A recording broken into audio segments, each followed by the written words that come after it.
Hi, everyone. My name is Fursey and today we're going to be talking about gestures and body language. Now, there are three main components to gestures and body language.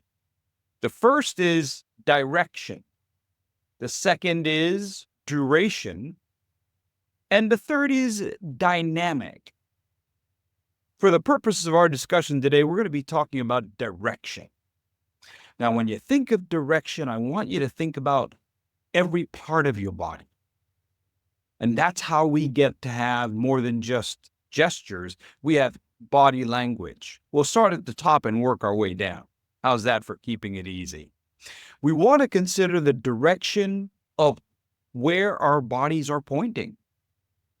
We start with our head. We can even start thinking about pointing forward, to the side, and to the back.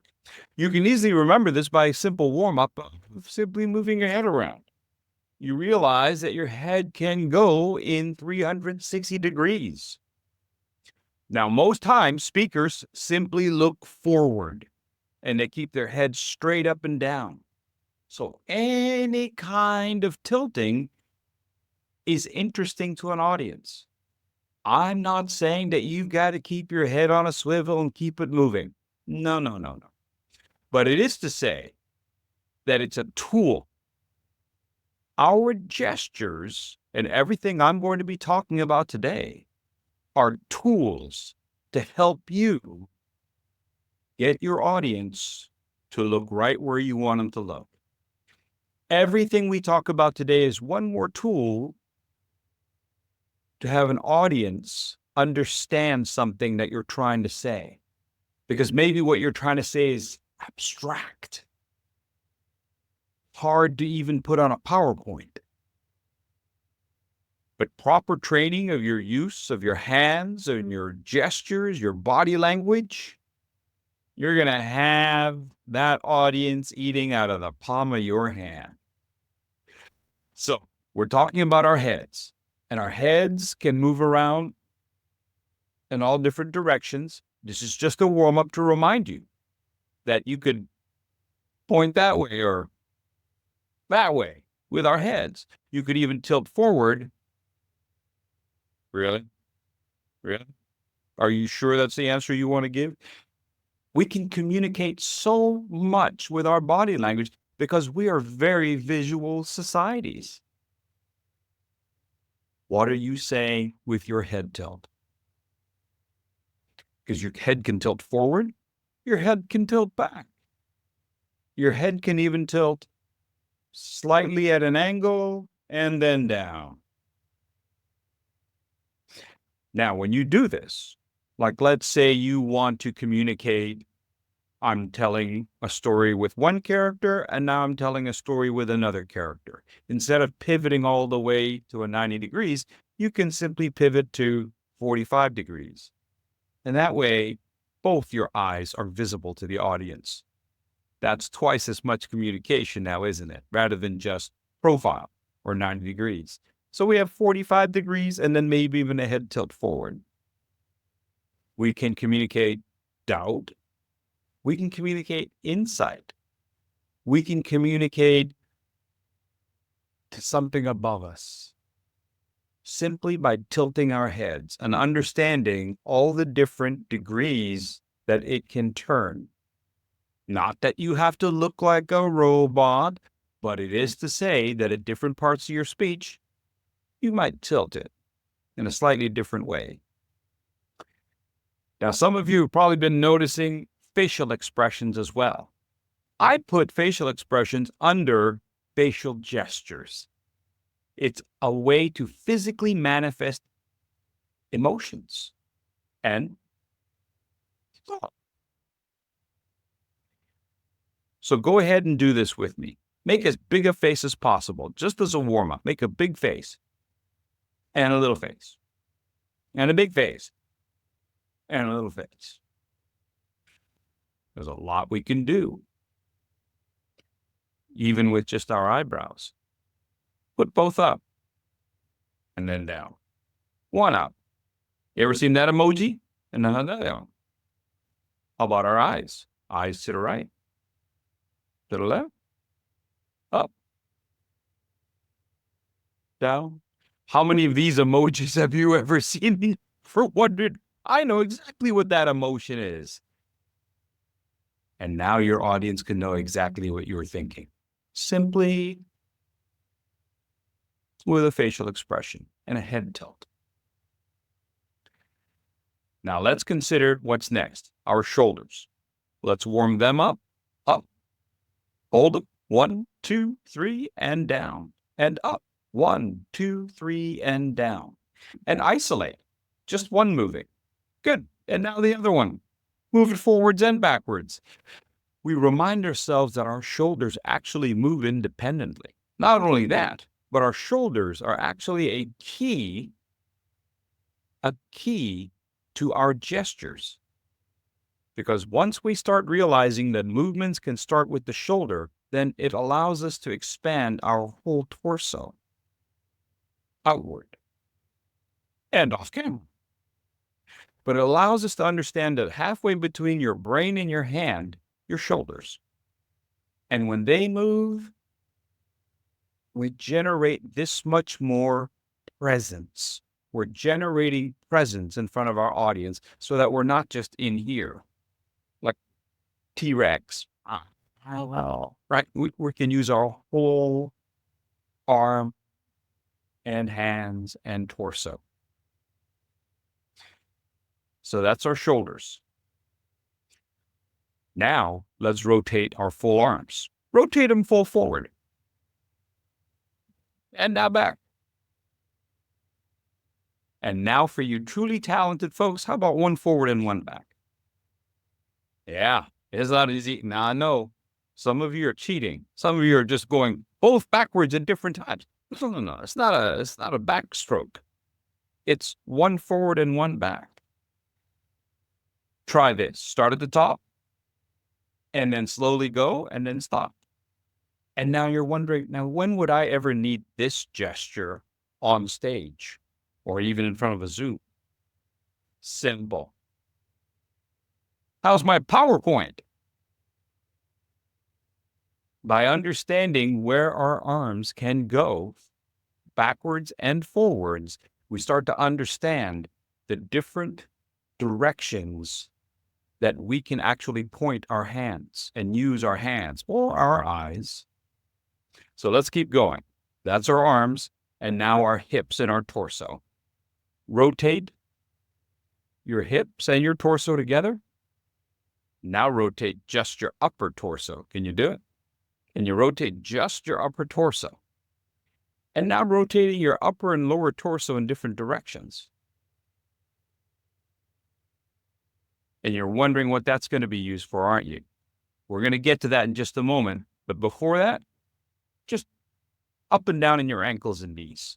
Remind yourself that your feet can move when you're speaking. Okay. Now we've thoroughly warmed ourselves up. Let me tell you what it is that you're now able to do. There are 3 planes that I want you to consider when you're thinking about the direction of your body. 3 planes. Here's the number 1, and this is the sagittal plane. The sagittal plane. It is a border, if you will, that divides your left from your right. Most people, when they gesture, they tend to leave their hands right where they started. The left hand stays on the left, the right hand stays on the right. So if that's what your audience expects, then anything you do that differs from that is interesting. And that's ultimately what you want to do, isn't it? Make your audience interested in what you're doing. So it starts by simply being able to move our hand across this plane. We're going to break this plane by moving our hand across. And of course, it can go the opposite way as well. You can have your whole body turn and your hands on one side of your plane. You'll also notice that my hand is here in empty space. Most times when people gesture, their hands are right in front of their body, but it's almost like their body becomes camouflage. You actually don't see my hand as clearly here as you do when it's here. because it's here in empty space. So even on a Zoom, even on a digital platform, you can use your hand in empty space and they're more able to be seen by your audience. Let's consider the different directions that we can go. So this is the sagittal plane that we are breaking. The next plane is the horizontal plane. Now, the horizontal plane can be at any level, but they tend to be right here because this is where we tend to gesture, because most people keep their elbows into their body.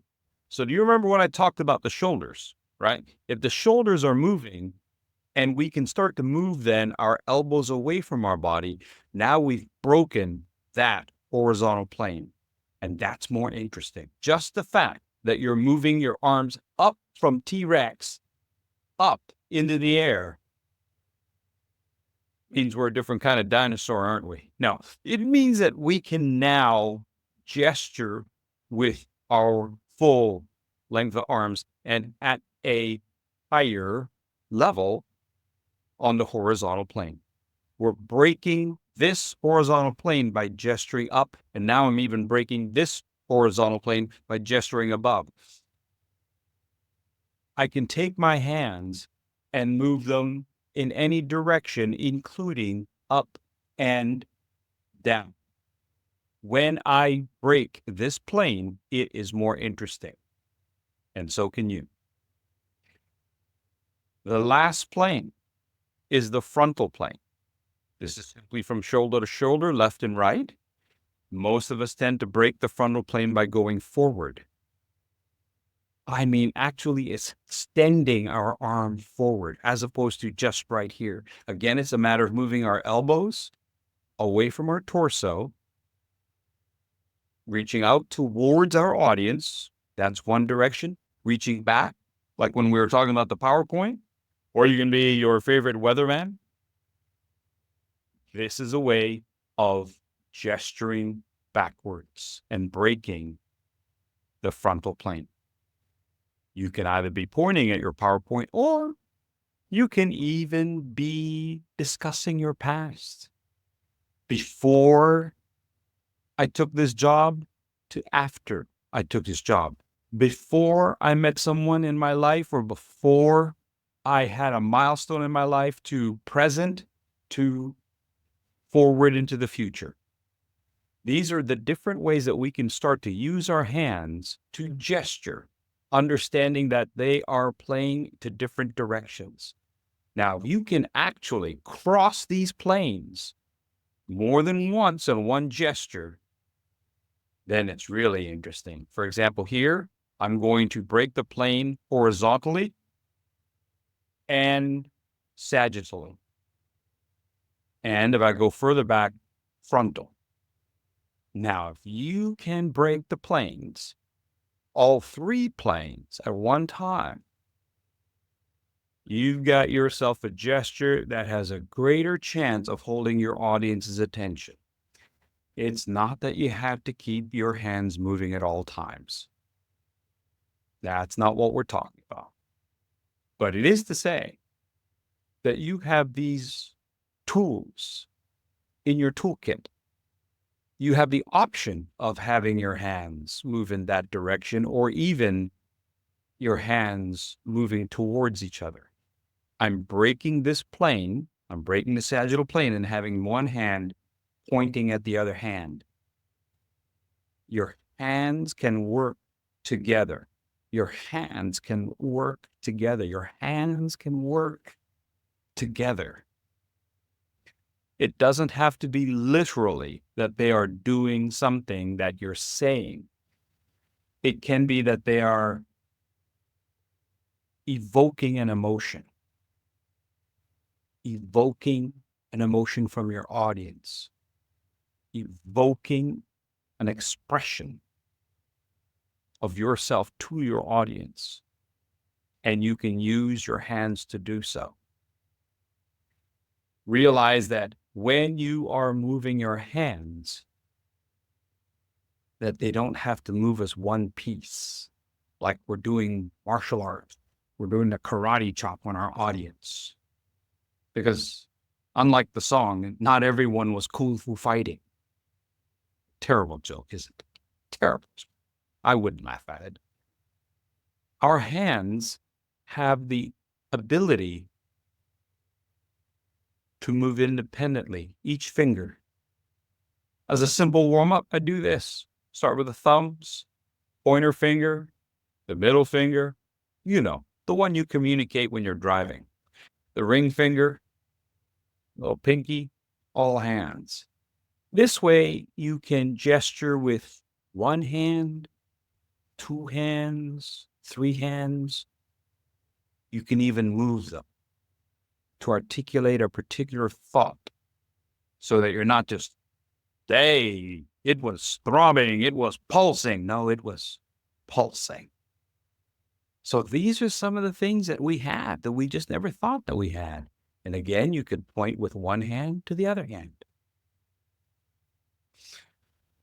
When you are using your hands, you can use these to demonstrate what you are thinking. If your hands are up by your brain, what you're thinking, what you're feeling,